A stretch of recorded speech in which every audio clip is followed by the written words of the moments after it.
you guys all for coming out. We're really glad you can make it. Today we're really lucky to have two of these ladies from Hayes Med to talk to us a little bit about sexual assault exam process and some other important details for you. If you haven't had a chance, we have pizza, drinks, and salad in the back. And we also have a sign-in sheet for you to sign in. There's lots of resources on the tables. We have our next event, which will be on the 26th. It's a free speech panel led by Dr. Jay Steinmetz, and we'll also have the student body president, Mark Faber, on that panel. We have the New York Times access code if you'd like to have your free access to the New York Times, which you have courtesy of Forsyth Library. And we also have a QR code to register to vote if you haven't already. As always, if you have any questions, please catch me throughout. I'll be around, and we're so glad you can make it. So please be sure to be attentive listeners and ask great questions to them.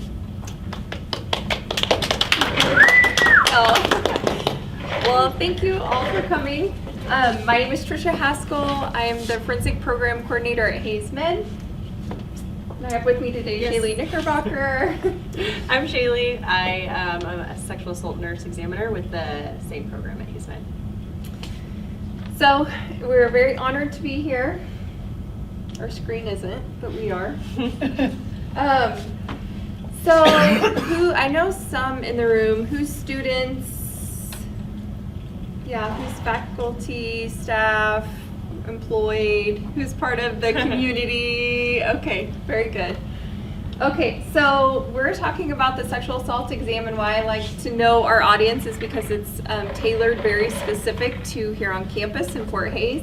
So we really want this to be a conversation. If you have anything you have questions of, or you want more clarification on, this is a small enough group, so please just pipe in. We want it to be very informal. So first of all, let's just talk about perspective and why we may not hear about sexual assault. So number one, there's just different definitions for reporting. You know, some people may have something happen to them. They may go to someone on campus, like a counselor who's not a mandated reporter, or maybe doesn't follow the same guidelines as like a medical person, and they say, well, I told Sue in the counselor's office I thought that would get the process going.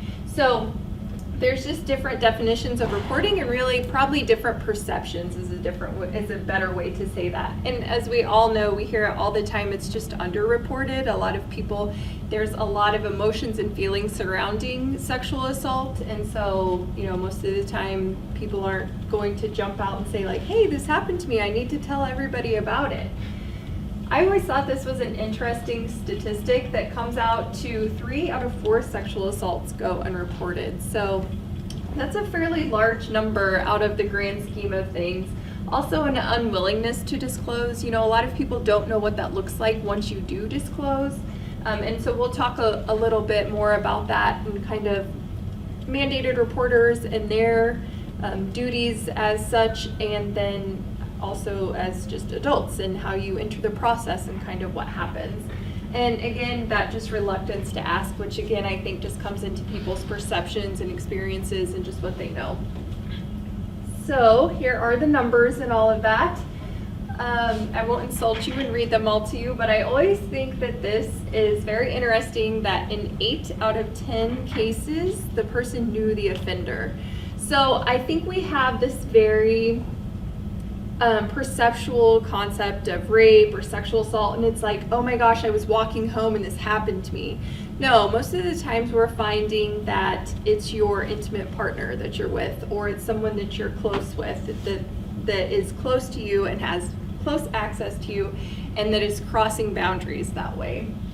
Another one I think is really interesting is the intoxicated one. So about 43% of sexual assaults involve alcohol use by the victim, and 69% involve alcohol use by the perpetrator. And I think if we think about that, you can people can put themselves into situations where you're both impaired and probably not able to make great choices. So just know that even though those situations are happening and you may be questioning something that did happen or might have happened, whatever that may be, that it still can happen and it's still real, and you still need to work through those feelings and everything that surrounds it. So Like I said, we'll talk a little bit more about our role, but we really just want you to think of this as like a village. So we'll talk a lot about our village in each role that everybody plays. So we'll tell you more about our part of it in the exam. So how to request an exam. There are some different ways that you can go about getting a medical forensic exam. This is the number for Hayes Med, and we always have a nurse that's on call or available by phone. So if you ask for the same nurse when you call, they just get you directly in touch with whoever's on call that day or at that time. And then we would set up the exam for you. Many times we have a sexual assault nurse available right then, so we can meet somebody in the emergency room to do the exam right then. And if not, then we would schedule it for a time when we do have somebody available. There are other ways. Do you want me to talk about other ways that they can get kind of other processes, or just stick with that one?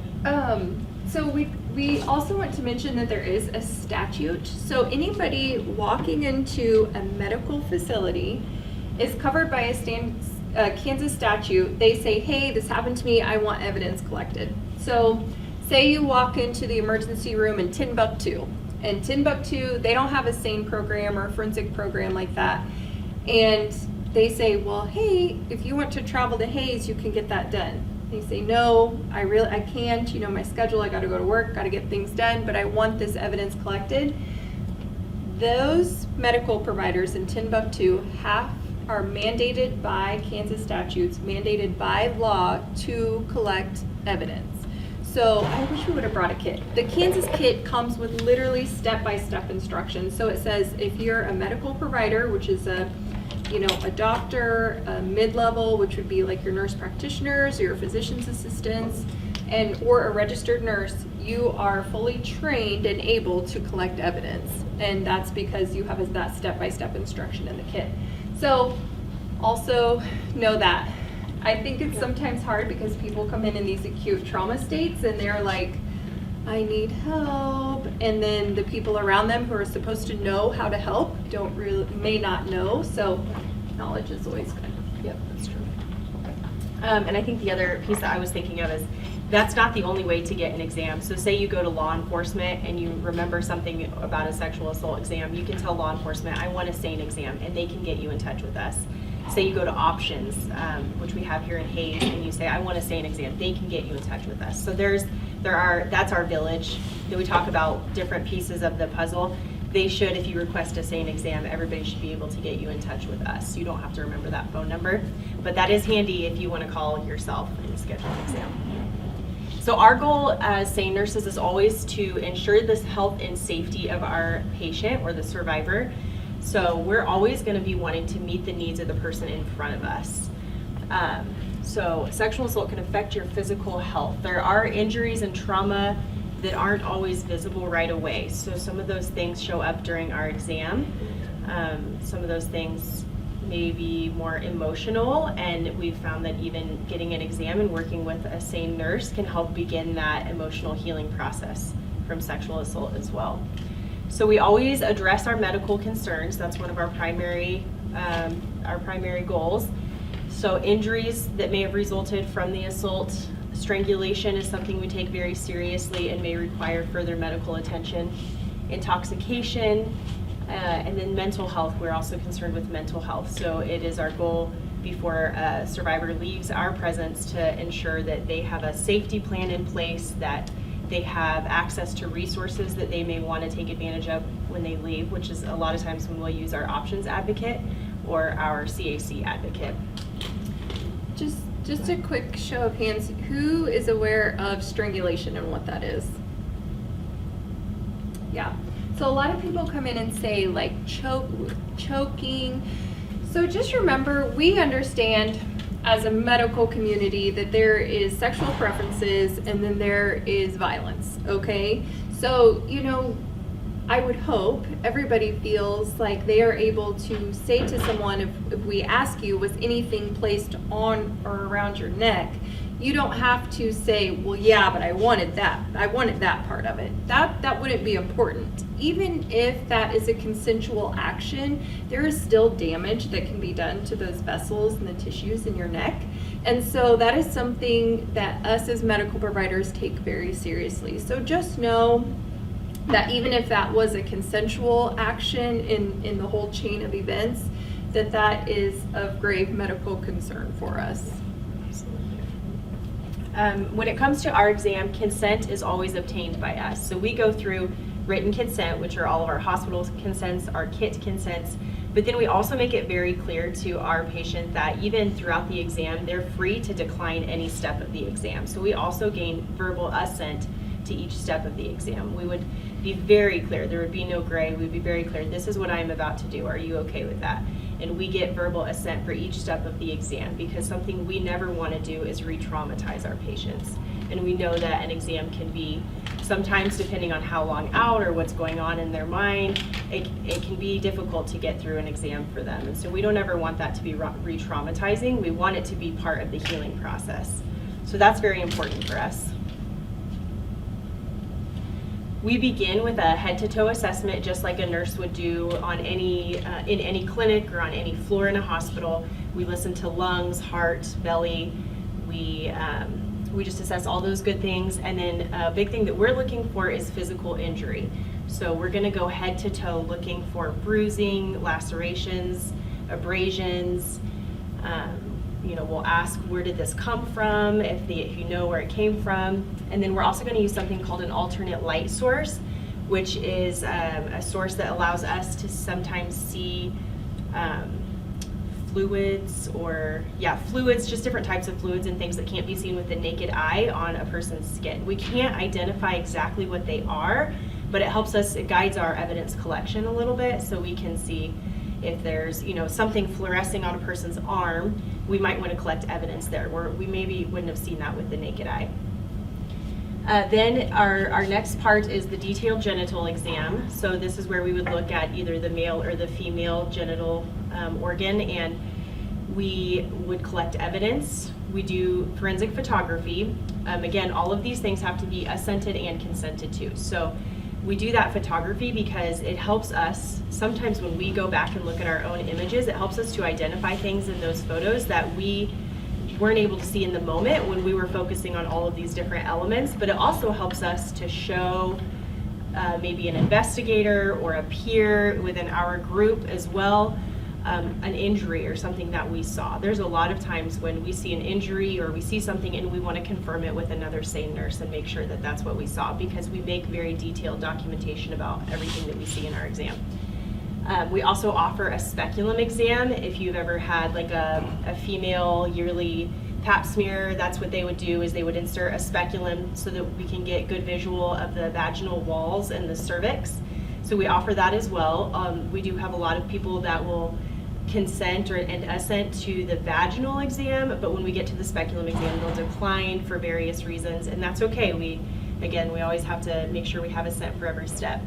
We also offer something called an anoscope exam, which would be to look at the anus. It's similar to a speculum in that it's a plastic piece that we're able to insert that's clear all the way around so that we can see the walls of the rectum.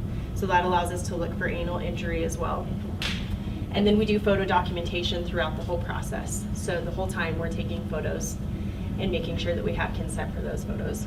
And just to piggyback off that, we work a lot off of informed refusal. So if you say, give us a history of events and we really think that it would be helpful to ensure your health to do a speculum exam, but you are hesitant or declining that, then we would try to educate you on why we may want to do that or why that may be beneficial to you. But again, always knowing that you have the right to say no. So just know that we work off an education piece there as well. Another thing we offer is prophylactic medications. So a lot of our survivors are concerned about sexually transmitted infections, and we are able within a certain time frame to offer prophylaxis. Prophylaxis means prevention. So we have a set of antibiotics and antifungals and pregnancy prevention that we can offer, and something called NPEP, which is prevention for HIV. Again, each of these are going to be guided by the history provided by the patient. So this isn't something we give to every single person no matter what. it depends on the history provided by the patient, and again, if that's a concern of theirs, and if they would like that medication. So that's always something we offer as well. Anything to say about that? Yeah, and then those medications are provided at no cost. So Yes. much like our exam, we will never receive a bill for our forensic portion of the exam. If there's something that you may receive a bill for, we would let you know before we did that. And most of the time that's in the ER, like if they're drawing labs for whatever reason or doing that imaging of your neck.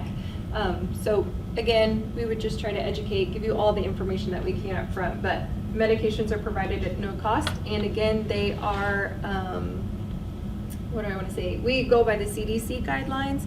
So every 2 years, the CDC kind of looks at regions and trends and all these sorts of things with any sorts of infections, but especially sexually transmitted infections. And they come out and they say like, hey, these are our new treatment standards because we're seeing more of this or more of that. So it's not just like Shaley gets to Decide what I want to give Yeah. my person. No.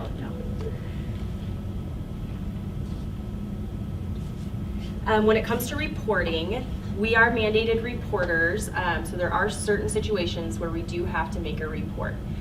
But when it comes to many situations, that is up to the survivor. So a lot of our college students that come in that are not minors, if they want to get the exam but they choose not to report, that's entirely up to them. Again, we will always give education and explain why it might be beneficial to report, especially if there's a safety concern. We're really going to encourage the person's safety that we're working with. So we'll talk again about that, and we'll talk about the process. We may talk about it in the beginning of the exam and then talk about it again at the end, but we're never going to force the person to report, and we're never going to report on their behalf unless they fit into that group of patients that we're mandated reporters on, which would be minors and vulnerable adults and the elderly that are vulnerable. We are mandated reporters for them. But again, we always tell the person, even if it's a minor that comes in, we're never going to make a report without telling our patient that we're going to have to make a report. So we would disclose that, we would explain that, and even maybe try to explain some of what that process is going to look like so they're not just surprised.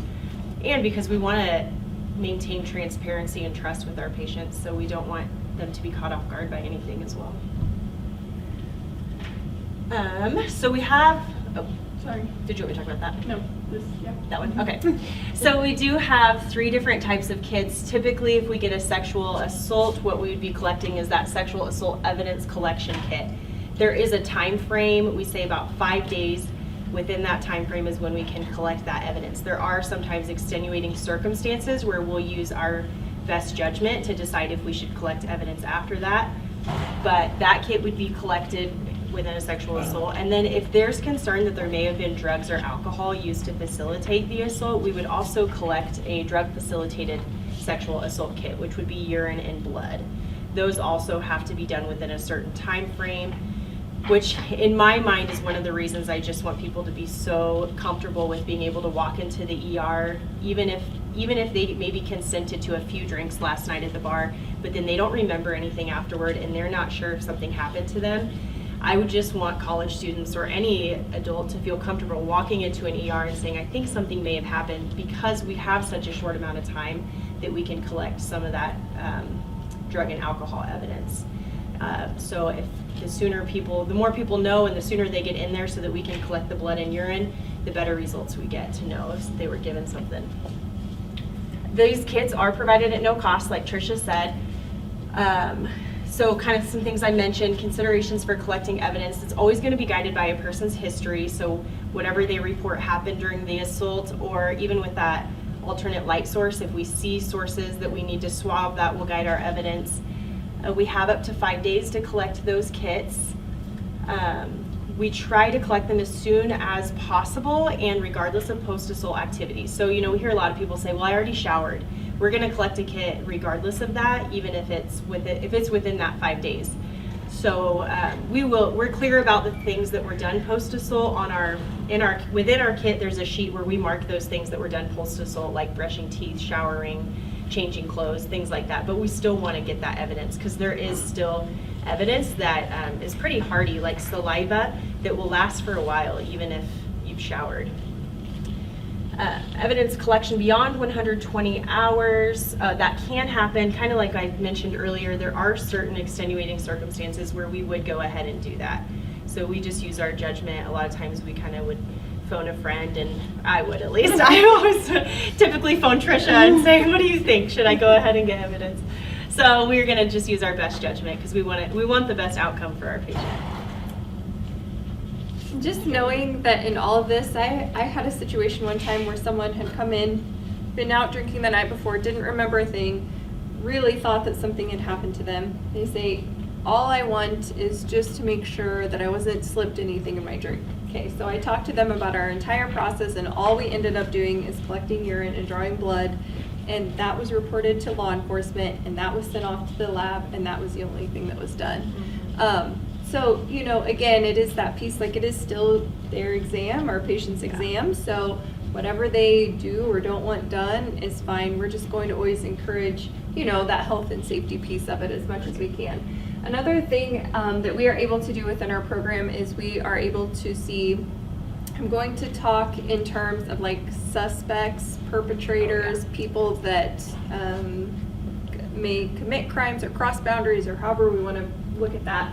We are also able to collect evidence on those people. That is guided by law enforcement. Usually, if someone, we have had someone walk in and say like, hey, I was accused of doing this and I want evidence collected on me.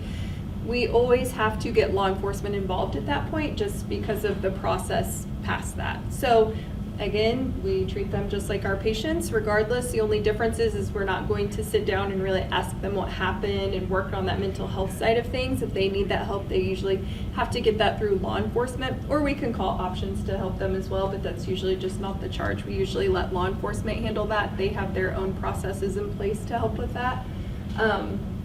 So yeah, we are able to do that. We find that, you know, it can exonerate people from crimes. We often find more probative evidence on your suspect or the perpetrators of these crimes. So very important piece in that we do a lot of education with our law enforcement as well. And then really some people are like, okay, you say health and safety, but why are you collecting evidence? Like, what about this is a medical exam? So when I talk about our village, really collecting evidence is for our village, okay? Our truly main goal is to make sure that you're healthy and you're safe. But that evidence, when it is ran by a lab, any DNA that's caught off that is put into a database, and a national database at that. So I don't know if you guys keep up with the local news, but there was a case recently here in Hayes. A man had raped a 14-year-old girl, 13-year-old girl in the park. We had the kit, that kit was sent to the KBI, it hit, saying like, hey, this was the person that did it. So then our great law enforcement, Hayes PD, one of the detectives thought, this sounds really similar to a case I had 5 years ago. We had collected a kit on that patient as well. So said, hey, called back to the KBI, hey, run this DNA back through CODIS, which is their big database, and it hit. So it connected those two cases. And that just gives me goosebumps, because can you imagine being someone who 5 years ago, having something really traumatic happen to you, and in that situation, it was an unknown person, which again is really rare, you know? So all these things surrounding it, and then it hit in such a way that Robert Anderson, he's our county attorney, he communicated with us and said that if you take one random Caucasian male off the street and put him in this situation, that evidence matched in such a way that it was 1 in 405 quadrillion chances that would essentially not be the person. So essentially there is no question that that wasn't the same person that did this 5 years ago that did this in that day. So anyway, I mean, that's way above my head, and it's not medical at all, but just knowing that the process does work and that the village, we do work together. So you may not know all the steps, but just know that each step is really important. Sorry, Shaley. Oh, no, good. And then reporting. Oh, yeah, and then reporting. There's different areas you can report to. Obviously, you can call 911. You can call your university police here on campus. You can call Hayes PD. You could just go to Custer Hall to their office to talk to University Police, or you can just go down to Hayes PD and that's their address. So not reporting to law enforcement, it has to be a competent adult patient that can choose not to report to law enforcement. So kind of those things that we talked about earlier. There are certain circumstances where they have to, but for most situations here in this group of people, it's going to be a choice whether or not they report. So we would just collect our evidence and do our exam as usual, even if the case was not reported to law enforcement. An unreported kit can be sent to the lab in Topeka and held for 5 years, right? Yeah. Oh yeah, so that's right there. Yeah. Yes, so you can say go in and get a kit collected and you're not sure if you want to report to law enforcement. So we would send that kit as an anonymous kit to Topeka, but in a couple weeks or even in a year, you decide to make a report, then police would just request that kit from Topeka and then they could analyze the kit at that time. Yeah, and your information would not be tied to that kit. Yeah. We actually give you like an anonymous number that we only give to you, so you house that power and control of it. And then once you're ready to report, you literally just give that number to law enforcement, and that begins their process for that as well. And then I do mandatory reporting. Okay, and then these are the Kansas statutes for those that we do have to make mandatory reports on. And again, I'll just piggyback off what Shaley was saying earlier. With minors, just know that we are mandatory reporters. But this is what it looks like if you would walk into our facility. So say you're 16, this happened to you, you have no one with you, you just walk into the hospital. Business as usual, okay? So we'll respond at 16 years old. Actually, anybody age 12 and above are able to sign their own consents. Our only duty to let your guardian know is for our admissions team to call them and say, hey, Shaley's receiving services here at Hayes Med. They have to answer no other questions to them, okay? And then, like I said, you can sign your own consents, you can do everything, you can refuse any part of it, you can get every part of it, it doesn't matter, it's still your exam. But then I am required to let DCF, or Department of Children and Families, know. And so that's usually when I let people know, for your safety, I have to let other people know, you know, like this is not safe for you to be in these situations, for people to take advantage of you in these situations.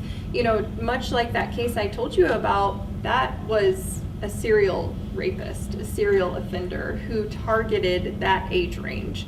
And so, I mean, just as a community member alone, I would hope that, you know, everyone would understand why we have to let more people know than just us. But it's hard because you walk in and you're traumatized and this just happened to you and you're thinking like, oh my God, my friends are gonna know, everybody's gonna know, and that's not the case. I will tell you that most of the time parents have to know, but they don't have to know from us, and we don't have to call them on the phone and tell them right then. So usually we have time to work some things out. Yep, and then vulnerable adults, and then, yeah.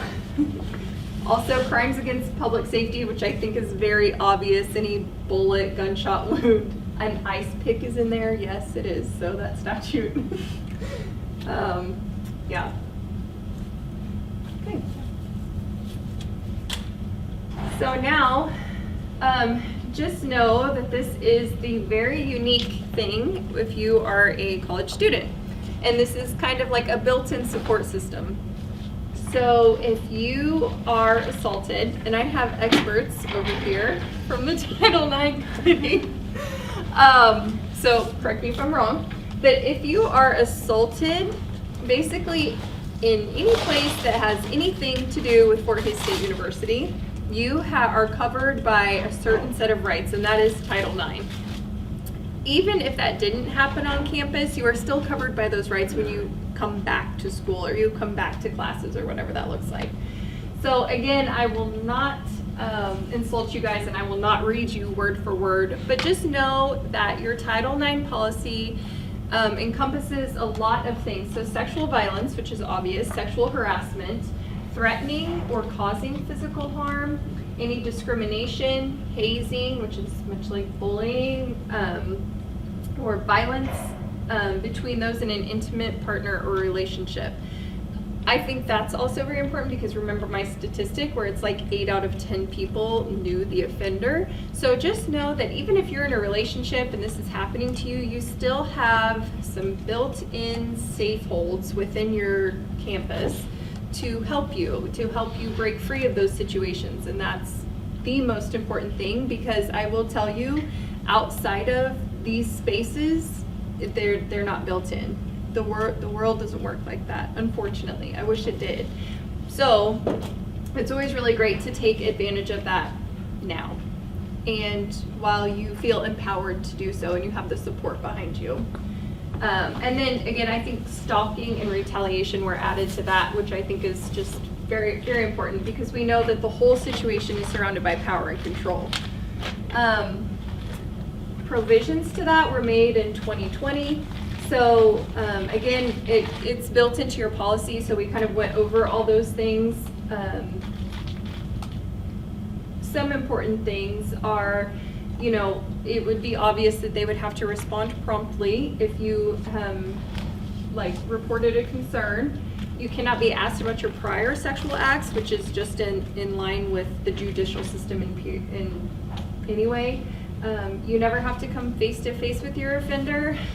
Amy and I were talking about this because there's some provisions made that you do have to, like everybody has to show up to a hearing at the same time. So we're hoping that with these provisions, and I hope they change. We hope they change. But this down here, when it gives them the flexibility to conduct Title IX investigations and that sort of thing. So I want to get further provisions. Okay, so those were the 2020 provisions. In July of 2021, a court came across and blocked all these provisions, which we realized probably really didn't block them. It's just all a legislative mumbo jumbo, and that's why you have a Title IX committee here on campus to help you navigate these things. And I guess my overarching saying is, regardless of what you hear in the news or what you may think about Title IX or the legislative acts that are coming in, you have experts here on campus to help you. So if you want to educate yourself, I think that's really, really great.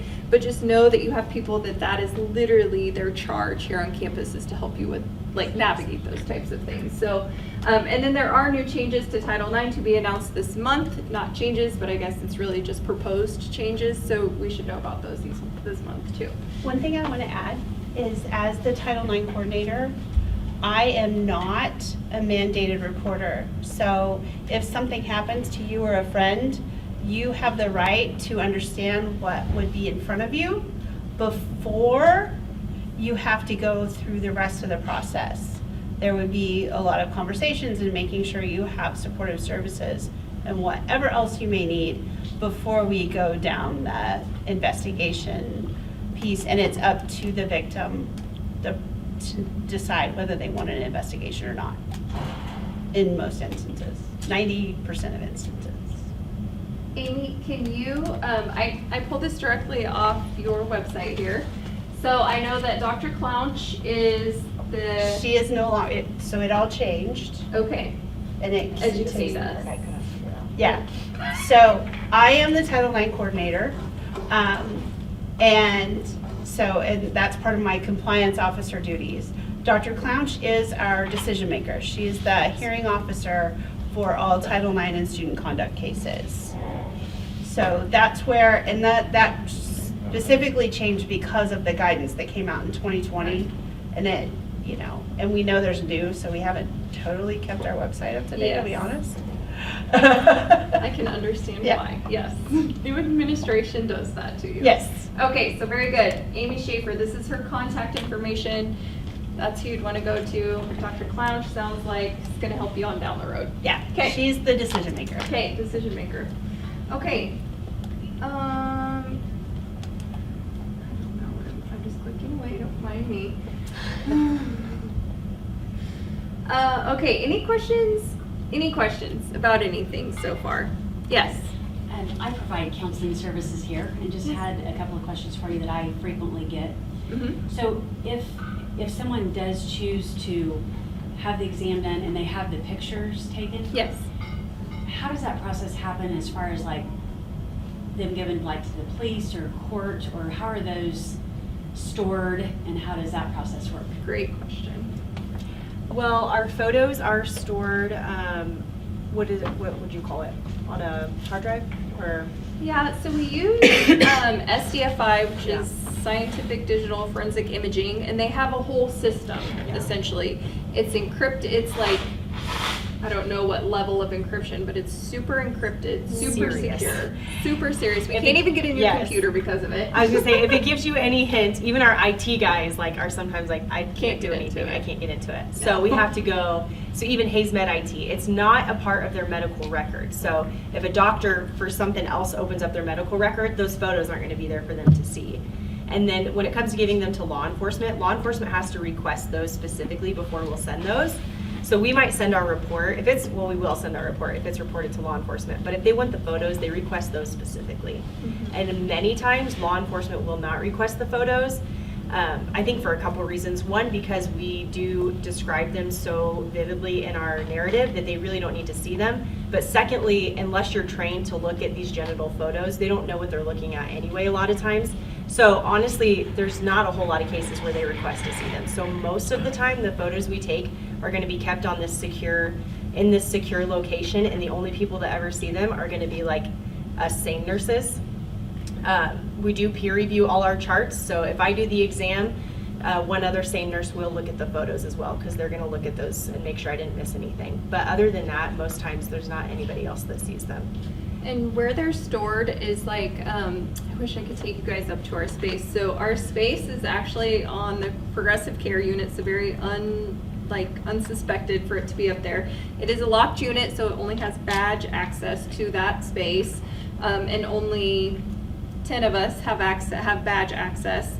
And then to our computer, only 8 of us have access. So it's like double security. And they are considered pornographic in a sense that it's, so that's why they're not open in their medical chart, and that's why we're not sending them, or, so outside of that just piece of being confidentiality, it is a pornography issue as well.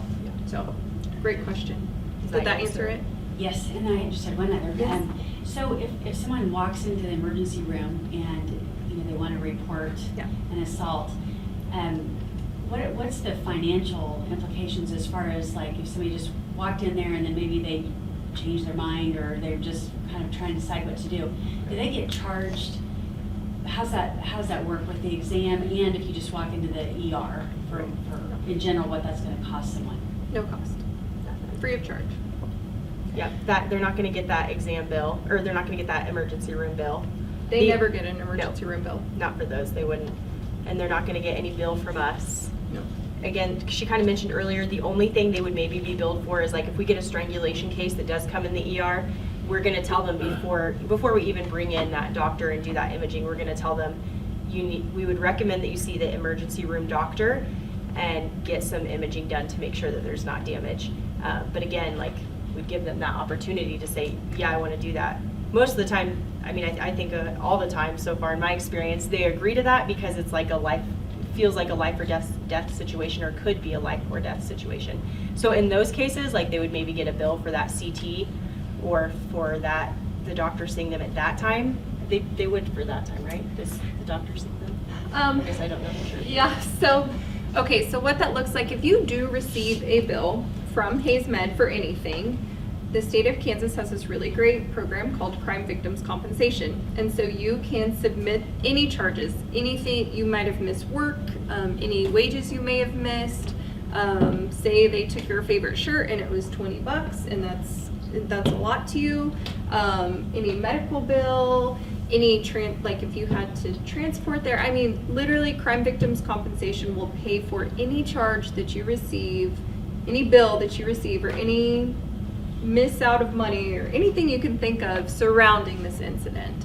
So that is the beautiful thing. And I did also ask the question at one point, does money run out in crime victims compensation, right? That's what I'm thinking in my head, people are flooding the system. No, we have never ran out of money in crime victims compensation. So just know that it's never too much.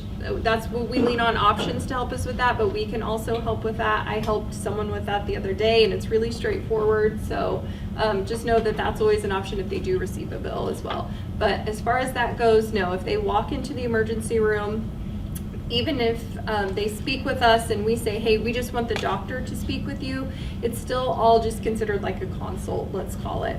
And the nice thing about that is our office really drives the billing. So if, doc comes in and explains all these things about a lab they may want to do, and then our patient's like, no, I don't want to do that lab. It's crazy. I'll do it in a couple weeks. We're not going to say like, oh, hey, they talked to the ER physician, charge them. So, Right. yeah, free of charge. Great questions. Did that answer them? Okay. For students, so in my previous job, I helped people fill out those forms a lot, so I still do that. And with the crime victims compensation fund, like I help students with that. Yeah, very easy. They have a fillable PDF Yeah, it's online. really Super easy, super easy. Okay, so in our Hayes community, this. We have another question. Oh, Oh, it wasn't I'm really so a question, sorry. more so just a comment. Yes. Options is also not mandatory reporters, regardless of your age, or any of those factors too. So if you come to us, or me particularly, as the campus advocate, we will tell no one unless you want us to go with you, actually, because we can't tell people of our own volition either. So, yeah, just wanted to throw that in. Yeah, thank you. Thanks for saying that. So this is our village here in Hayes. As you can see, we'll just start with options because they're our first call always. If someone walks into our ER, they're there before we are really. So we love options. We love everything that they do. And like she had said, they are not mandated reporters. So they can stay with you throughout the exam. So what would not be appropriate is if, say, you came in with law enforcement and law enforcement, stayed at the hospital throughout the exam or anything like that, they would never be invited into our exam space. And that's because of the judicial process, because of if it were to go to court or something like that, there is a medical exemption. So that just means that in my medical assessment and my medical care of a patient, I may be able to get by with asking you things that a law enforcement officer may not. And when it gets to that judicial process, that's where it makes the difference. I don't even know what that is. I just know that's We don't why let police officers we don't come into our let exams. law enforcement in unless it's a suspect exam. So options is really, really great. They're always available 24/7. Please reach out to them if you have any needs or concerns, or if you know anybody too. Law enforcement, we work with University Police, Hayes PD, Ellis County PD. We cover the Northwest 26 counties, and I think probably at this point 5 of the southern counties below us. So we work with a lot of law enforcement as well. So we also help to educate them on what we can do and our bounds of that. We have a wonderful county attorney, Robert Anderson. I don't know if I can say enough great things about him and his office and what he's doing. He has really taken a charge in prosecuting these types of crimes. It's just wonderful. And I hope you all have seen in the news, like he's very vocal about the village that helps to serve him and, the support that we give each other. I think we have drilled it into your heads that we are here at Hayes Med for you. And then the crime lab, which they have locations in Great Bend and Topeka. Those are the 2 labs that have our kids.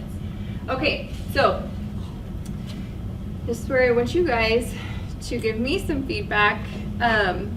If somebody walks up to you, say Shaley and I are approaching you and we're saying, oh my gosh, this happened to me. What are some things that you would want to do? And if you're stuck, There's a list. I'll go first. You would always want to start by believing, right? We always say as medical providers, if someone walks in and says, I'm having chest pain today, we would never be like, oh, Don't look no, like you're it. not. No. You don't look like it. That's silly. No, we have a process and a protocol, and we would treat you as you had chest pain, okay? We're going to do the same thing if someone walks in and says whatever reaction they may have to that trauma. This happened to me. We're going and say, okay, done. So start by believing. I think that's really, really, really important. My first response is always, are you safe? That's a really great one. And especially in my role, are you safe? Yeah. Because I don't want you to have to make a decision when you don't feel safe. So what can we do to get you safe so then we can bombard you with choices? Amy, say you and I are friends and I come to you as my friend. How are you going to help me be safe as your friend? I'm going to find out. I may say, do you need someplace to be? Can we, from my previous job, I would be like, you need to turn off your cell phone. Because I worked for Kansas Legal Services for 20 years working with victims and doing divorce cases and stuff like that. So I would be like, let's turn off your cell phone. What do we need to do? Like, where are you at with this? And how can we help you be safe? If they're like, I live in housing and my neighbor's the one who did this, I'd be calling Kim going, we need to move them right now. What Which can we we will do? That what can we do to get you into a place where you can at least rest for a moment? Okay, well, I love my phone and I have people calling me, so obviously that's not an option. Yeah. Okay, also love my room, love my roommates. I don't want to move. Yeah, hear that all the time too. Okay, so now what? What do we do? So we But talk about But it. I don't feel safe there. Yeah, Can they move? not right now. Okay. Current Title IX laws do not allow us to move someone who is accused. Okay. That's awesome. Yeah. You can contact options and be put in the shelter there if Yeah. you want. Can my friend come with me to the shelter? Sorry, no. Can I bring my roommate? No, but you can bring a pet. Yeah. So, and we do, for us, we do a lot of, I know, like Kim and I work together a lot because she is the person who assigns people to rooms. And I'm like, okay, what can we do? Here's options. Do you want to talk to them? Here's this. Do you want to talk to them? Who can I get you to? But one of the things that we do, if I have to sit in with you in my office for the next 4 hours, we can do that. And it's okay. And I think the next question is, what do you want to do? Yeah. And that's always, do you feel safe? Why not? And then what do you want to do about it? What are safety plans that we can create? I like your terminology of don't place blame. I would say no judgment. Yeah. 'Cause it's not only about blame, but it's that judgment-free zone, right? Like, I don't care that you drank last night. I don't care what you like and don't like. I want to know if you're safe and what you want to do next. When you talked about suffocation, Mm-hmm. I'm hearing more and more, and I'm old, and I'll admit that. I'm the parent age, right? That it's becoming more and more commonplace to have consensual choking and binding and stuff like that. But I think having the knowledge now, I didn't know they could come in and just have the exam even if it was a consensual act, because that's something I'm seeing more and more of this I consented to it, but then it got beyond what I thought it would become. And so that really helped me today. And I'm like, it's whatever you're into. I'm not here, if it was consensual, it was consensual. If it is not, then we can talk about what you want to do. And we talk a lot about boundaries. What does consent truly mean? I love that one. I don't know if you guys have seen it, where it's like the consent with tea. That's Oh, my yeah. favorite. They're like passed out on the floor. They're like, you want some tea? And they're just pouring tea on them. I don't know why. It just kind of like uses a simple analogy to point out how ridiculous some of these situations are when people use them as excuses and call it consent. Yeah. If you put it in something simple like tea, you're like, obviously they could not consent to tea if they're passed out on the floor. So it just puts it in simple terms. Yeah, I love that. Okay, one of my favorite things on here, and I think it's what I find myself doing most of the times in my exam, is just listen.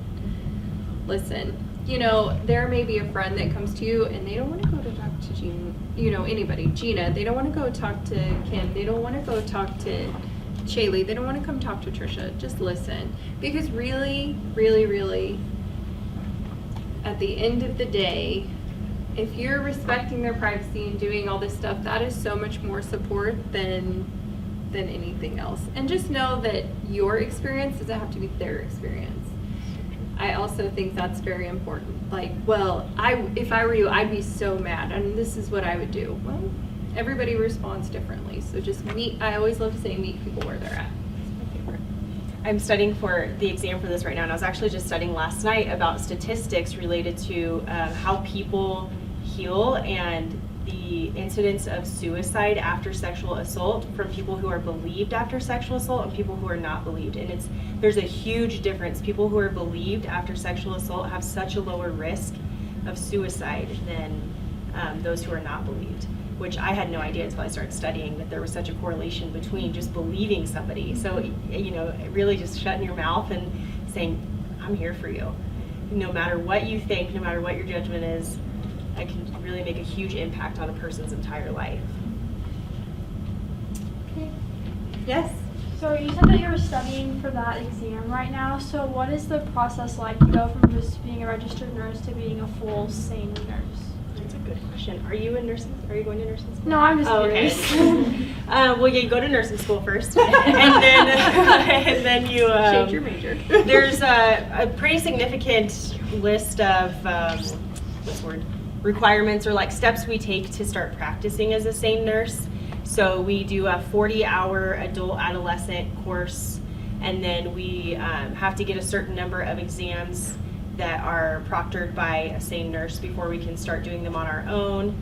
And then there's also a separate 40-hour course for pediatrics if you want to do pediatric sane exams.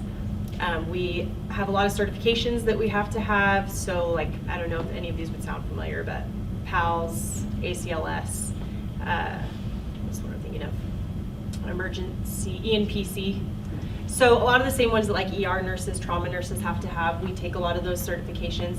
And then after you have 300 hours, then you can sit to be certified as a SANE A, which would be adult adolescent, or a SANE P, which would be SANE pediatric provider. So that's what I'm studying for right now, is to be able to take those exams this month. So really what it boils down to is about 80 hours of didactic training for adults, adolescents, pediatric, and probably about 420 hours of clinical experience. It's a lot. It's a lot when you put it into numbers like that.